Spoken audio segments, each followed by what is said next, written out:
Sweden میں گزشتہ ہفتے ایک عراقی شخص کی جانب سے عید الاضحیٰ کے دارالحکومت اسٹاک ہوم کی مرکزی مسجد کے سامنے قرآن کے نسخے کو نذر آتش کرنے کے واقعے کے خلاف آج پاکستان میں یوم تقدس قرآن منایا جا رہا ہے۔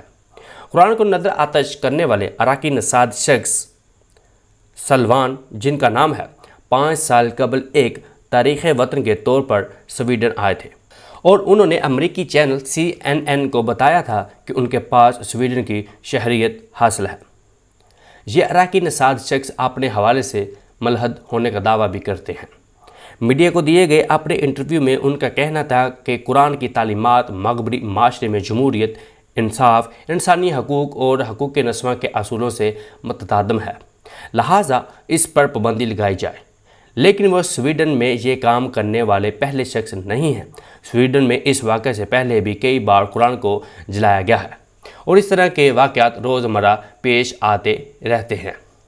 رواں برس جنوری میں ایک گروپ کی جانب سے ایک احتجاجی مظاہرے میں قرآن کا نسخہ نذر آتش کیا گیا تھا۔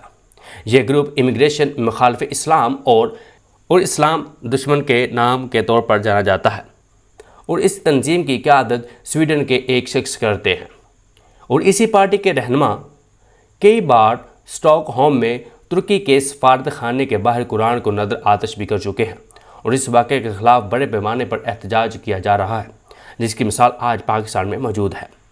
اسی طرح ماضی میں سن 2020 میں بھی سویڈن مسلمانوں کی مقدس کتاب کو نذر آتش کر چکے ہیں اور اب یہ سلسلہ رکنے کا نام نہیں لے رہا۔ سویڈن میں قرآن پاک نذر آتش کرنے کے ساتھ ساتھ مسلم خواتین کے ساتھ بھی برا سلوک کیا جا رہا ہے۔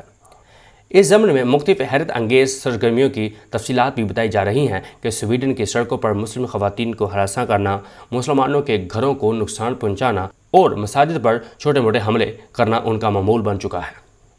سویڈن اب یہ چاہتا ہے کہ قرآن پاک کو اس دنیا سے ختم کر دیا جائے اور اسی چیز کو اگر ہم اسلام کی روح سے دیکھیں تو اللہ تعالیٰ نے اس کتاب کا ذمہ اپنے اوپر لیا ہے۔